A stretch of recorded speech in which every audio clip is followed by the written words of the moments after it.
For Module 2 Homework 4, we are really going to kind of cover the same material we've been talking about. We're going to look at linear equations, and we're going to look at them as if they're functions.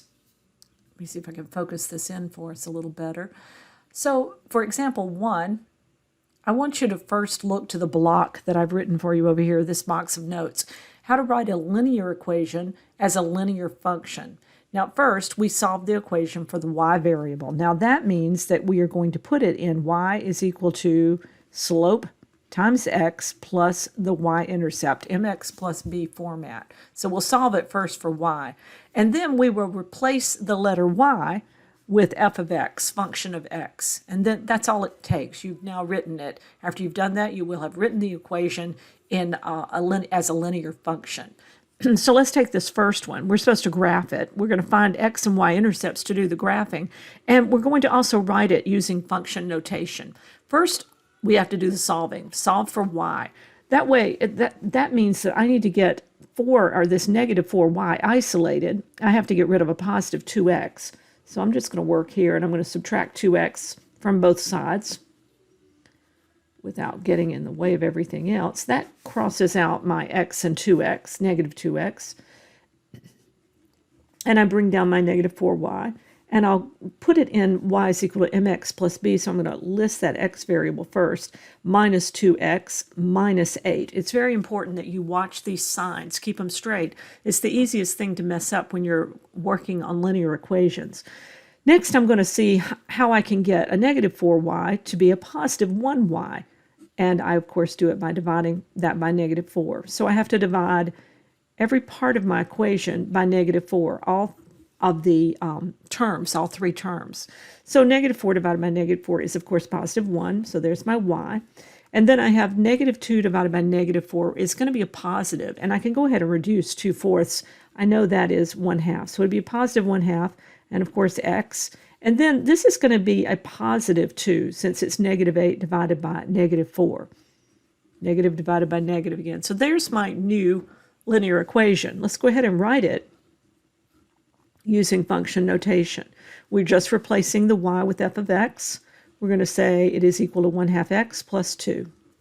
Now, they want us to graph the x and y intercepts. And you know that means that we will set x equal to 0 and solve for y, and then we'll set y equal to 0 and solve for x. And we could do it using either the original equation, or we could do it using our final form, our function notation, if you will. Probably the y is equal to mx plus b is the easiest one to work with. Since these are all the same equation, it doesn't matter which one we substitute into, so let's just make our math easy. I'm going to choose the y is equal to mx plus b to plug in an x of 0, because it would be 1/2 times 0 plus 2. And of course, 1/2 times 0 is just 0. So y would equal 2. And the point would be x of 0, y of 2. I solved for y, and y was equal to 2 when I had plugged in an x of 0. So there's one intercept. That would be my y-intercept, where x is equal to 0. Now, let's do the other one. I want to plug in y is equal to 0. But notice that if I do it in the same type of equation, the y is equal to mx plus b format, it's going to make a little bit tricky math for me because I've got fractions in here. So I'm going to choose to go back to my original equation and see if I can plug it in there and see if it isn't easier. That would mean that 2x minus 4 times a 0 for y was equal to negative 8. This is where I'm plugging in 0 for y. I just used the original format to do that. So, of course, this becomes 0, and I have 2x is equal to negative 8. And when I divide both sides by 2, I have x is equal to a negative 2. So that's my next one. Sorry. How did I mess this one up? Sorry, guys. 8. And that would be x is equal to negative 4. There. That's much better, right? So now the next thing I'm going to have to do is, what's the point? Well, the point is, the coordinates of the point are x is a negative 4. What was y? Well, y would, of course, be 0. Now I can graph those two very easily. 0, 2 is on the y-axis. It's the y-intercept. Negative 4, 0 is the x-intercept. And all I have to do at this point, if I can find my handy-dandy little ruler, is to draw a line straight through those 2 points and I have graphed the linear equation, or the function of f of x is equal to 1/2 x plus 2. Let's do another one. Let's go down and look at the linear equation that's not in the correct format. It says negative 7x plus 2y is equal to 3. Excuse me. This time they say they want us to graph it using slope-intercept. So, well, slope-intercept is y is equal to mx plus b. So I've got to do the same thing. I've got to solve for y.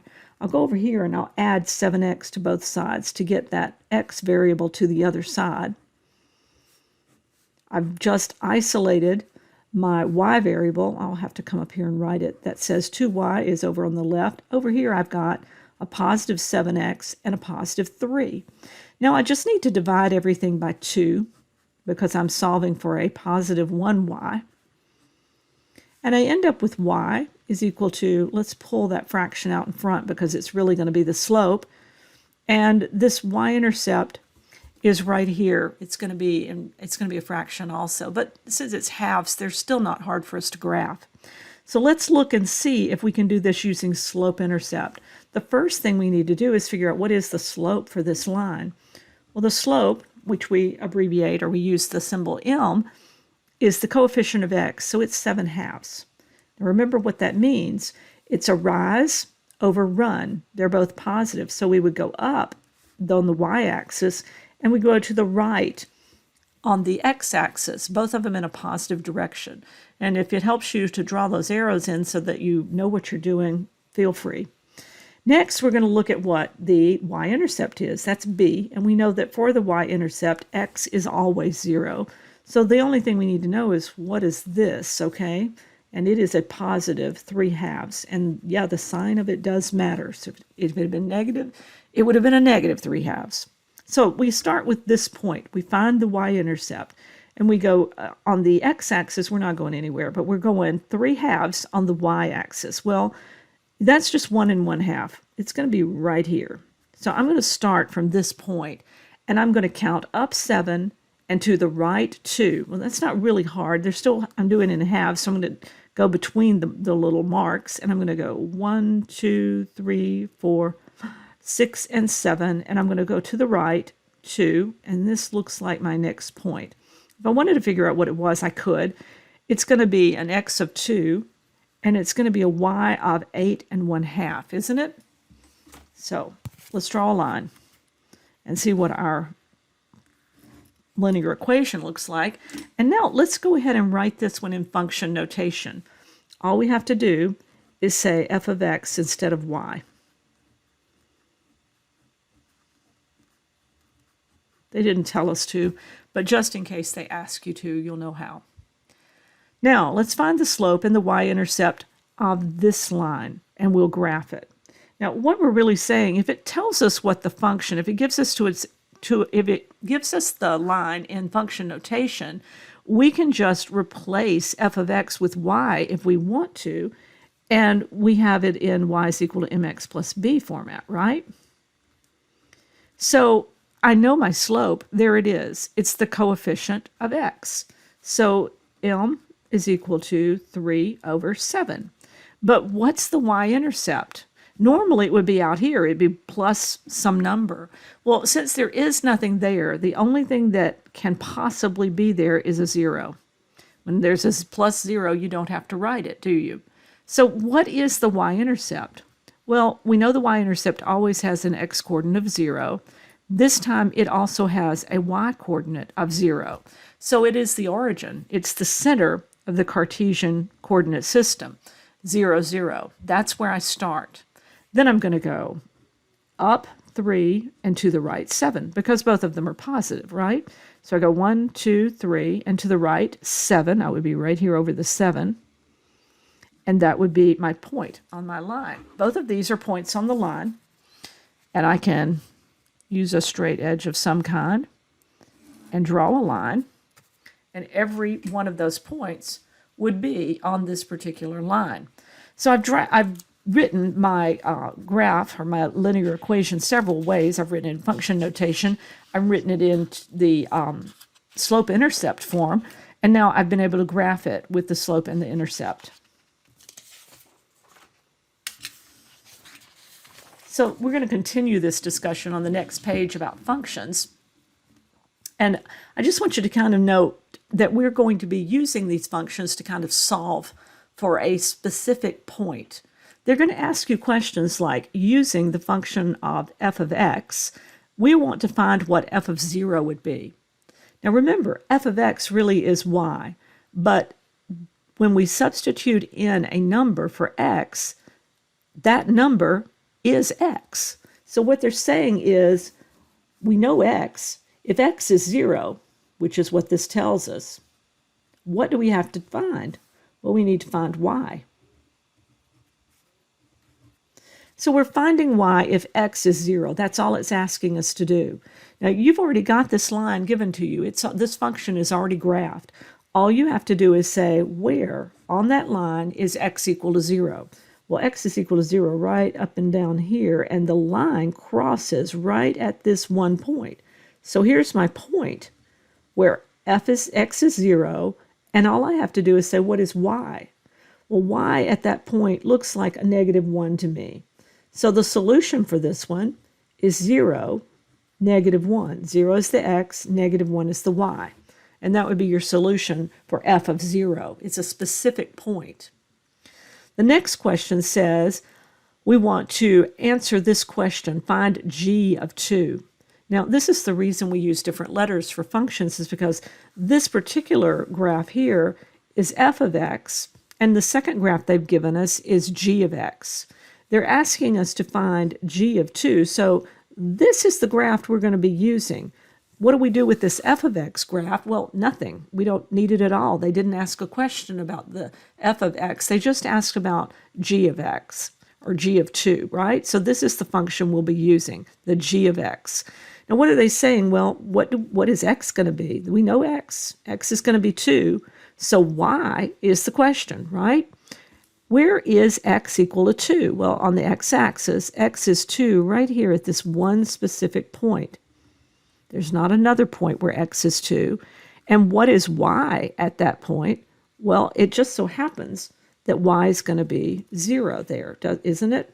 It's where it crosses the axis. So what is the point that we have identified is a x of 2, y of 0. That is our solution point. Let's see if we can do a couple more. C says to use the graph of the function f of x to find x such that f of x is equal to 3.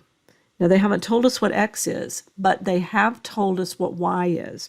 Remember, anytime you see function of x, you can substitute in y. So what do we know? We know y is equal to 3. What are they asking us? What is x, right? If we know y, they're asking us to find x. So in this one, y of 3 is right here. I go up on the y-axis, I find 3. That's where the line is a y of 3. That's that one point right there. And all I have to do is say, what is x at that point? Well, x is a positive 1. So what is my solution point? Is 1, 3. Example D says to look at these functions and find all the values of x such that f of x is equal to 6. Now, this is my f of x function graph. This is g of x. Once again, which one are we going to use? Well, f of x, because that's the function they're asking the question about. F of x is equal to 6, which means that y is equal to 6. So we need to know what is x equal to when y is 6. So I'm going to go up here and I'm going to say, okay, y is 6 right here. Okay, that's y of 6, isn't it? But hang on a second, because this graph is not a straight line, is it? And we happen to have two x's for that particular y, which is okay for a function. It still passes the vertical line test, doesn't it? So what are the values of those x values? Well, this one looks like it is a -2. So I'll say x could be -2. And this one looks like it's going to be a -6. So what are the points, the solution points for this one? Well, x is -2. And -2 and 6. And the second point would be -6 and 6. The y value is always 6. The x value, we have two different values for x that meet the criteria.